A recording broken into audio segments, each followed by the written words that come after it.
User তার profile name change করলো। App বলল প্রোফাইল আপডেটেড সাকসেসফুলি। এপিআই থেকে 200 সাকসেস আসলো। সব কিছু ঠিকঠাক, কিন্তু ইউজার অ্যাপ বন্ধ করে আবার খুললো আর দেখলো পুরনো নাম। ইউজার ভাবলো আমি তো নাম চেঞ্জ করেছিলাম, আবার পুরনোটা দেখাচ্ছে কেন? এখানে ইন্টারেস্টিং ব্যাপার হলো ব্যাকএন্ড ঠিক আছে, ডেটাবেস ঠিক আছে, এপিআইও ঠিকঠাক রেসপন্স দিয়েছে।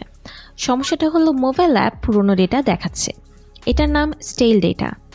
আর মোবাইল অ্যাপে এটা খুব কমন একটা সমস্যা। কেন হয়? কারণ পারফরমেন্সের জন্য আমরা ডেটা ক্যাশ করি।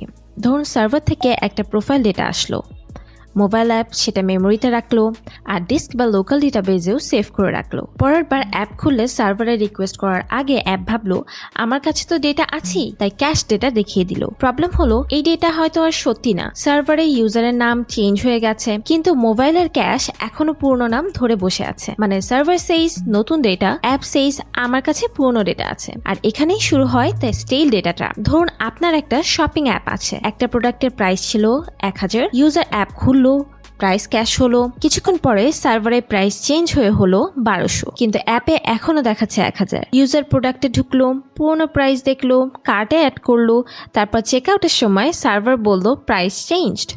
ইউজার তখন ভাববে এই অ্যাপ তো ভুল প্রাইস দেখাচ্ছিল। এখানে ক্যাশ নিজে খারাপ না, বরং ক্যাশ মোবাইল অ্যাপের জন্য খুব ইম্পর্টেন্ট। ক্যাশ অ্যাপকে ফাস্ট করে, নেটওয়ার্ক রিকোয়েস্ট কমায়, ব্যাটারি বাঁচাতে পারে, অফলাইন এক্সপিরিয়েন্স ইমপ্রুভ করে। প্রবলেম হলো ক্যাশ কখন ইনভ্যালিড হবে আর কখন নতুন ডেটা আনতে হবে, এই ডিসিশনটা। সিস্টেম ডিজাইনের একটা ফেমাস প্রবলেম আছে, ক্যাশ ইনভ্যালিডেশন, এবং মোবাইলে এটা আরও কমপ্লিকেটেড। কারণ আপনার ডেটা শুধু একটি জায়গায় থাকে না, একই ডেটা থাকতে পারে মেমোরি ক্যাশে, ডিস্ক ক্যাশে, লোকাল ডেটাবেজে এবং সার্ভারে। এখন ইউজার যদি একটা স্ক্রিন থেকে ডেটা আপডেট করে, ধরুন প্রোফাইল নেম চেঞ্জ করলো, তাহলে শুধু সার্ভার আপডেট করলেই হবে না, মোবাইলের অন্যান্য জায়গাগুলোতেও পুরনো ডেটা থেকে যেতে পারে। মোবাইল স্ক্রিন নতুন নাম দেখাচ্ছে, হোম স্ক্রিন পুরনো নাম দেখাচ্ছে, সেটিংস স্ক্রিন অন্য ডেটা দেখাচ্ছে। মানে একই অ্যাপের মধ্যে একই ইউজারের 3টা ভার্সন। তাহলে কিভাবে সলভ করবেন? প্রথমে ঠিক করতে হবে সোর্স অফ ট্রুথ কে। অনেক মোবাইল আর্কিটেকচারে লোকাল ডেটাবেসকে ইউআই এর সিঙ্গেল সোর্স অফ ট্রুথ করা হয়। নেটওয়ার্ক থেকে ডেটা আসবে, ডেটাবেস আপডেট হবে, আর ইউআই ডেটাবেস থেকে ডেটা অবজার্ভ করবে। তাহলে ফ্লো হবে নেটওয়ার্ক, লোকাল ডেটাবেস, দেন ইউআই। এখন সার্ভার থেকে নতুন ডেটা এলে ডেটাবেস আপডেট হবে, ডেটাবেস চেঞ্জ হলে ইউআই অটোমেটিক্যালি নতুন ডেটা দেখাবে। দ্বিতীয় অ্যাপ্রোচ হলো ক্যাশ ফার্স্ট। প্রথমে ক্যাশ থেকে ডেটা দেখানো, তারপর ব্যাকগ্রাউন্ডে সার্ভার থেকে নতুন ডেটা নিয়ে আসুন। মানে ইউজার ইনস্ট্যান্টলি কিছু দেখতে পাবে, তারপর স্টেল ডেটা, দেন ফ্রেশ ডেটা। এই প্যাটার্নকে বলা হয় স্টেল ওয়াইল রিভ্যালিডেট। এটা মোবাইল অ্যাপের জন্য খুব ইউজফুল, কারণ ইউজারকে প্রতিবার ব্ল্যাঙ্ক লোডিং স্ক্রিন দেখানো হয় না। কিন্তু একটা গুরুত্বপূর্ণ প্রশ্ন আছে, কতক্ষণ পুরনো data acceptable? 1 second, 1 minute, 1 hour? এটার জন্য ব্যবহার করা হয় টিটিএল, অর্থাৎ টাইম টু লিভ। ধরুন একটা ওয়েদার ডেটায় টিটিএল 5 মিনিট।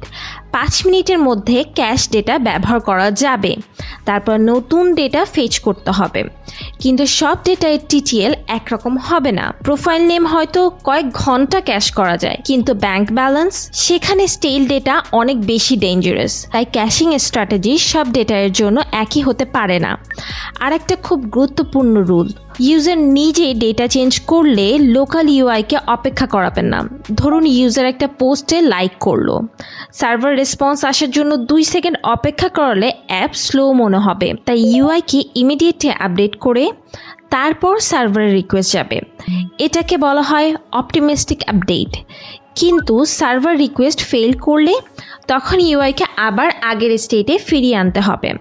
অর্থাৎ optimistic UI plus failure recovery, এই দুটো একসাথে ডিজাইন করতে হবে। তাই মোবাইল সিস্টেম ডিজাইনে শুধু প্রশ্ন করবেন না আমার ডেটা কিভাবে ফেচ করব, আরেকটা প্রশ্ন করুন ডেটা কতক্ষণ ভ্যালিড থাকবে, কোনটা সোর্স অফ ট্রুথ, ক্যাশ কখন ইনভ্যালিডেট হবে, ইউজার আপডেট করলে অন্য স্ক্রিন কিভাবে নতুন ডেটা জানবে। কারণ ফাস্ট ডেটা ভালো, কিন্তু fast and wrong data is Wars than slow data. আপনার অ্যাপে কি কখনো এমন হয়েছে আপনি ডেটা আপডেট করেছেন কিন্তু অ্যাপ এখনো পুরনো ডেটা দেখাচ্ছে? কমেন্টে আপনার এক্সপিরিয়েন্স শেয়ার করুন। এরকম প্র্যাকটিক্যাল কন্টেন্ট পেতে ফলো করুন, আপনার মোবাইল ইঞ্জিনিয়ারিং ফ্রেন্ডস অ্যান্ড কলিগসদের সাথে শেয়ার করুন।